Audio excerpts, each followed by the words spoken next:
All right, so today I'd like to talk about the strange death of neoconservatism. And the reason I say it's a strange death is because it's not really a death at all in its essential core, but in its outward form.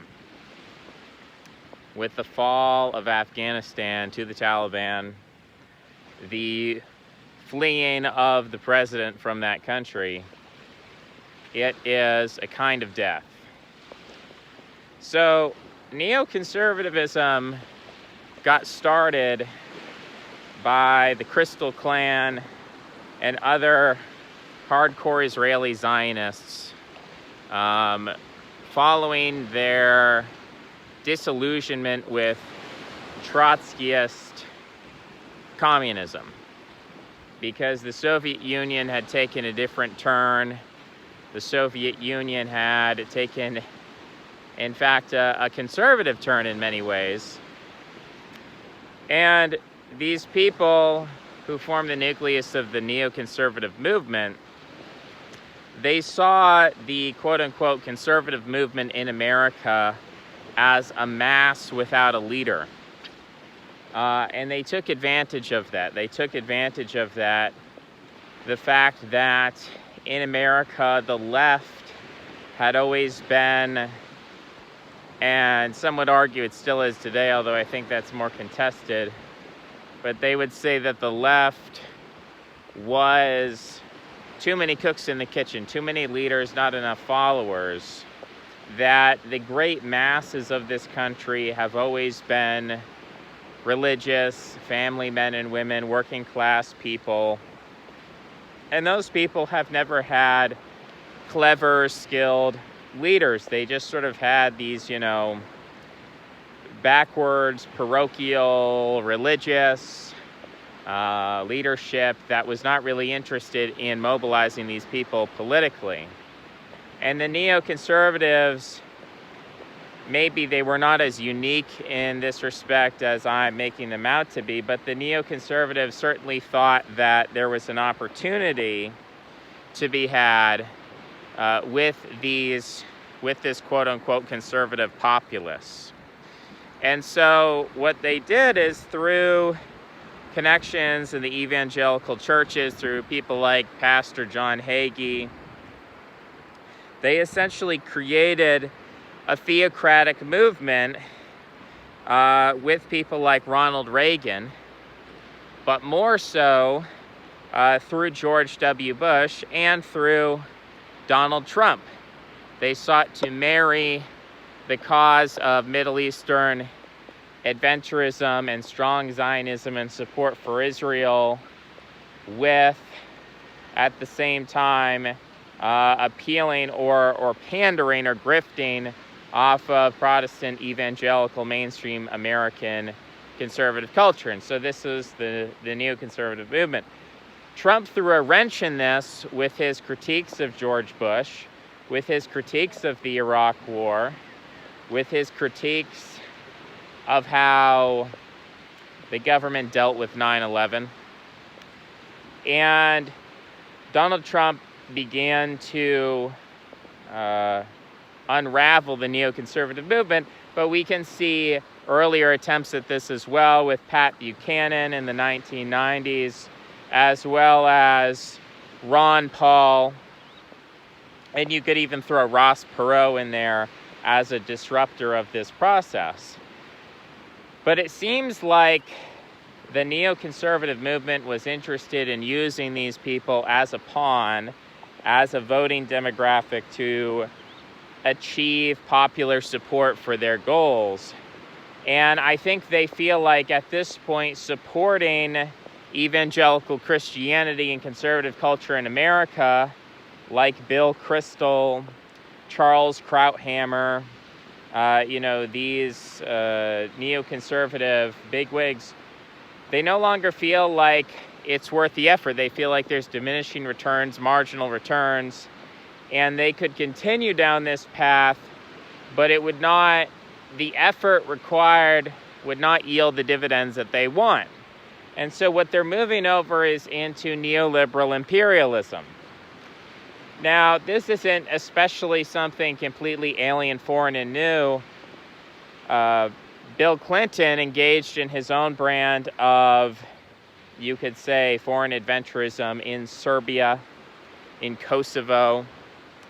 So it's not entirely new for these military-industrial complex, Zionist, Israeli types to also try to colonize the Democrat Party.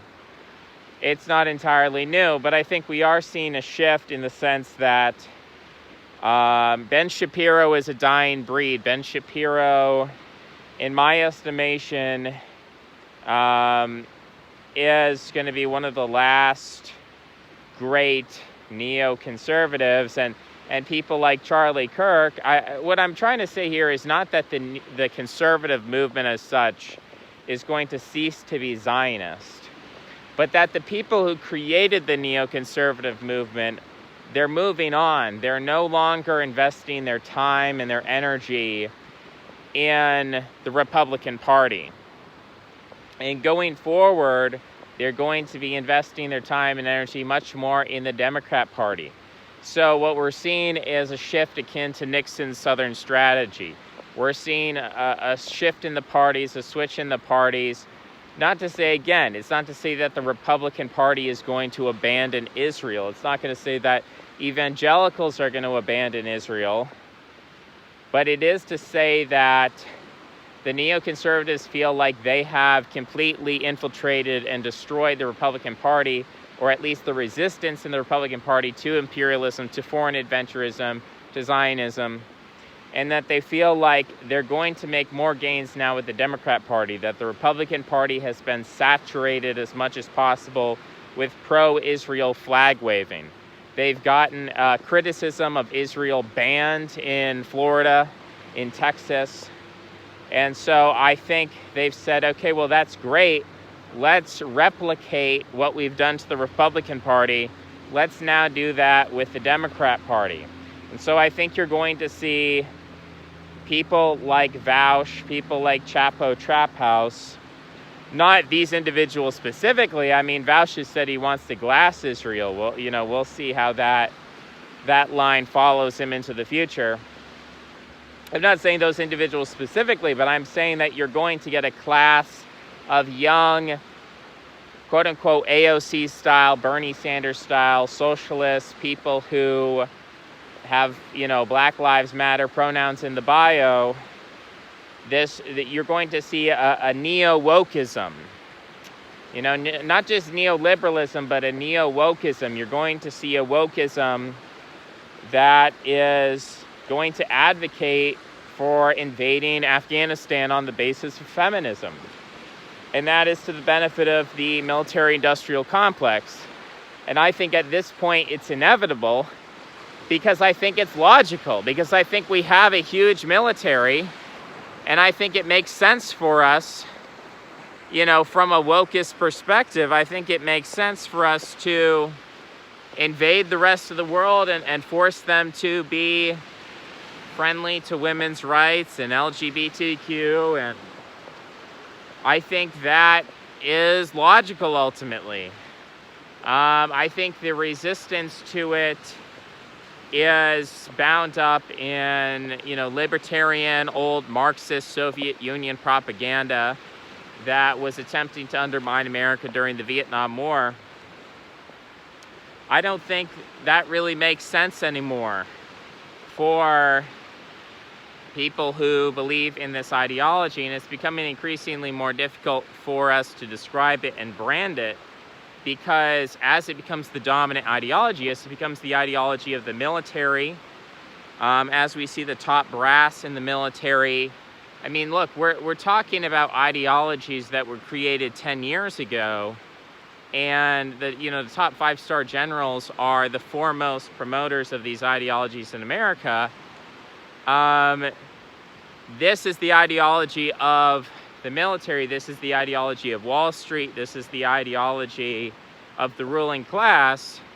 And so it makes sense that that ideology is going to inform our military adventures, and it makes sense that the people who believe in this ideology are going to come more and more to support our military. A lot of people say or think that this sort of ideology is incompatible with military adventurism because it's weak, because it's not strong, it's soy boyism, it's it's not masculine. But the truth is, the future of warfare is not in hypermasculinity and traditional forms of warfare, testosterone fueled. You're talking about muscle strength, you're talking about speed, you're talking about endurance, you're talking about all these things. Those things aren't going to matter anymore. Sorry, the brightness dropped off there. I think that's a sign that we've exhausted the 10 minutes. Hopefully this video quality wasn't too terrible. Maybe I should have brought a flash. Maybe I should have brought a light. Maybe I should have brought a flashlight. We're going to have to consider that for the future. Thanks for listening. Follow me on Twitter at Jokkull, Jokkull. I think that's all for now. Thanks for listening, and I'll see you next time. Like, share, subscribe. Bye-bye.